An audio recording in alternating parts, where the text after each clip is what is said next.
Boa noite a todos. Que Jesus, em sua infinita bondade, esteja sempre presente em nossas vidas. Continuando o nosso estudo do Livro dos Espíritos, na pergunta 143, por que todos os espíritos não definem do mesmo modo a alma? Existe sempre um que define de uma forma, outro define de outra, um fala de um jeito, outro fala de outro. E a pergunta que Kardec faz aos espíritos é essa: por que todos eles não definem do mesmo modo? Os espíritos não se acham todos esclarecidos igualmente sobre esse assunto. Há espíritos de inteligência ainda limitada, que não compreendem as coisas abstratas. São como as crianças entre vós. Também há espíritos pseudo-sábios, que fazem alarde de palavras para se imporem, ainda como sucede entre vós.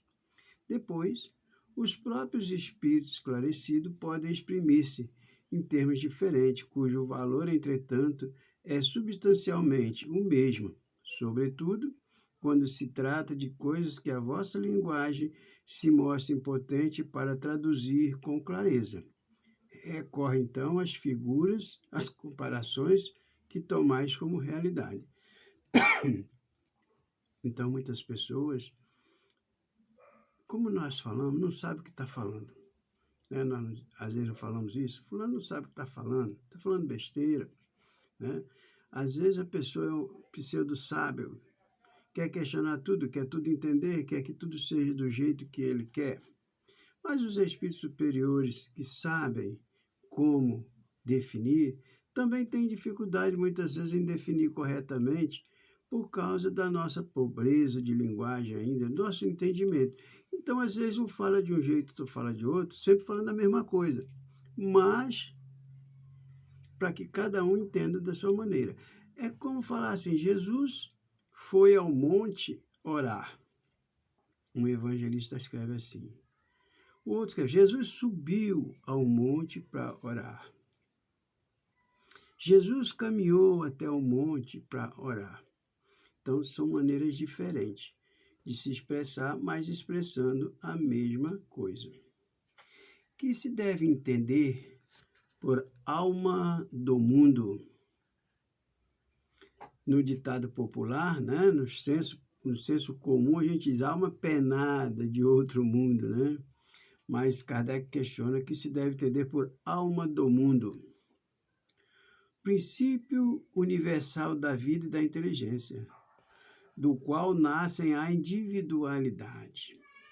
Mas o que se servem dessas expressões não se compreendem, às vezes, das mais vezes, uns aos outros. O termo alma é tão elástico que cada um o interpreta ao sabor de suas fantasias. Também a terra há atributos à alma. Por alma da terra se deve entender conjunto dos espíritos abnegados, que dirigem para o bem as vossas ações, quando as escutais, e que, de certo modo, são os lugares tenentes a Deus com relação ao vosso planeta.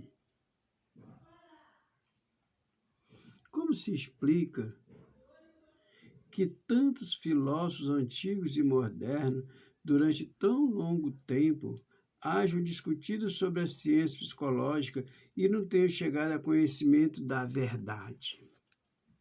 Eu fiz essa pergunta sem comentar a anterior, exatamente para explicar isso aí junto, porque aqui fala assim, o termo alma é muito elástico na resposta anterior.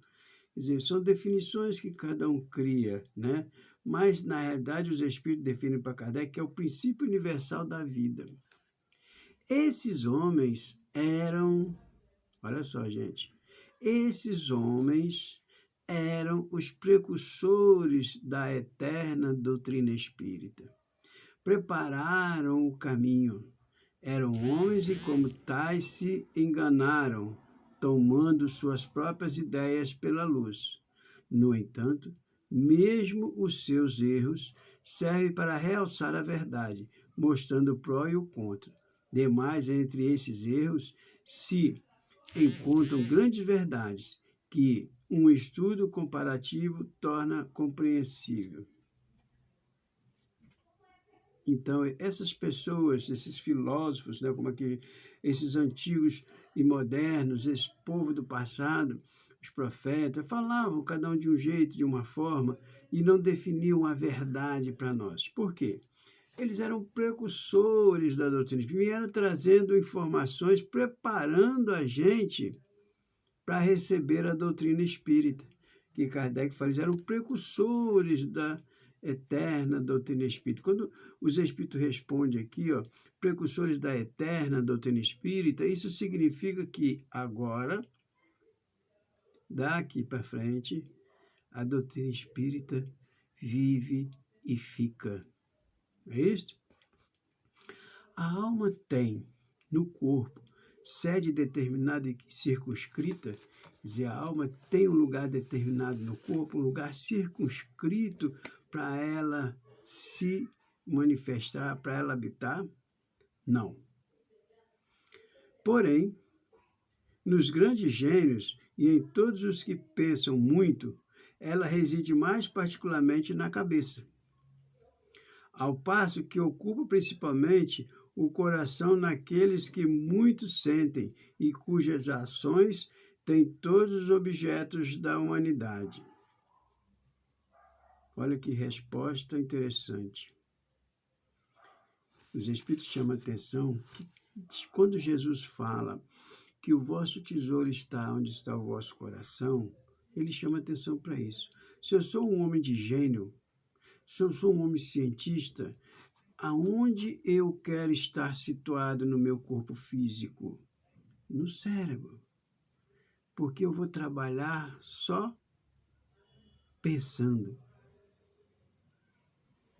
Mas se eu quero ser um homem humano, não merecendo os homens de gênero, mas se eu estou voltado para o bem da humanidade, para o amor ao próximo, se eu estou voltado para o sentimento alheio, aonde eu vou estar situado? Chamamos de coração no sentimento, né? Uma irmã Dulce, por exemplo, aonde ela está situada no seu corpo? No coração, que na realidade é o sentimento. Ela está situada nesse sentimento. Por isso que Jesus falou que o nosso tesouro está onde está o nosso coração. Quer dizer, não é que existe uma sede especial no meu corpo físico para mim ficar, mas eu me situo onde mais me convém no meu corpo físico. A alma tem no corpo uma sede determinada e circunscrita? Quer dizer, não tem. Então, nós não temos em nosso corpo um lugar circunscrito. É aqui que eu fico. É aqui que eu resido. Não. Mas nós se fixamos, né, aonde melhor nos convém. Que se deve pensar da opinião dos que situam a alma num centro vital.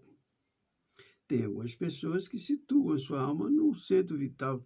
Algumas pessoas dizem que a alma está no sangue, né? O sangue é vital para nós, né? Outros dizem que a alma está no coração, né? Outros dizem que a alma está no pulmão, outros dizem que a alma está no cérebro. Ela está situando a alma no centro vital do nosso corpo. Quer isso dizer que o espírito habita de preferência essa parte do vosso organismo, por ser aí o ponto de convergência de todas as sensações. Os que a situam no que consideram o centro de vitalidade, esses a confundem com o fluido ou princípio vital. Pode, todavia, dizer-se que a sede da alma se encontra especialmente nos órgãos que servem para manifestações intelectuais e morais. Então, é bom a gente refletir nisso aí, que na realidade, né, a gente se situa, né, nos órgãos que servem para as nossas manifestações intelectuais e morais. Intelectual é o quê? Cérebro. Moral é o quê? Sentimento. Então, é aí que são os nossos pontos primordiais. Intelectualismo e moralismo. São duas asas que nós precisamos para voar. A asa do amor e a asa da inteligência. Precisamos nos intelectualizar, mas precisamos também nos moralizar. Precisamos caminhar com essas duas asas. Materialismo. Por que é que os anatomistas, os fisiologistas e, em geral, os que aprofundam a ciência da natureza são com tanta frequência levados ao materialismo? Não ocorre isso? Pessoas que vão estudando a filosofia, a ciência, a natureza, vão acabando se tornando materialistas. A pergunta é por quê? Os fisiologistas referem tudo ao que vê. Orgulho dos homens, que julgam saber tudo e não admite haja coisa alguma que lhes esteja acima do entendimento. Quer dizer, aquela pessoa, né, que só se refere àquilo que ele vê. Ele acha que não existe nada mais além daquilo que ele vê. E aqui diz, né, que é o orgulho do homem, que não admite coisas alguma que lhe escape o entendimento. É aquela pessoa que não admite que existem coisas acima dele. A própria ciência que cultiva os enche de presunção. Pensam que a natureza nada lhes pode conservar oculto. Eles são aquelas pessoas que acham, né, que sabem, realmente elas sabem tudo. Nada está além do entendimento deles. Isso ocorre muito e com muita frequência. Na pergunta 148 chama muita atenção. Não é de lastimar que o materialismo seja uma consequência do estudo que deveriam, contrariamente, mostrar ao homem a superioridade da inteligência que governa o mundo? Deve-se daí concluir que são perigosos? Não.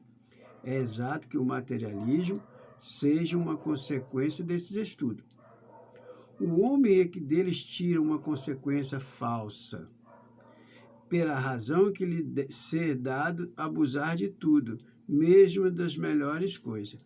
Acresce que o nada os amedronta, mais do que lhes quereriam que parecesse, e os espíritos fortes, quase sempre, são antes fanfarrões do que bravos.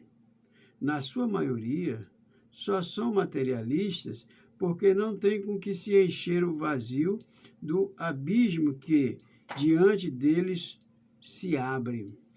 Mostrar-lhes uma âncora de salvação e a ela se agarrarão presurosamente. Então é muito bom a gente lembrar disso também, né?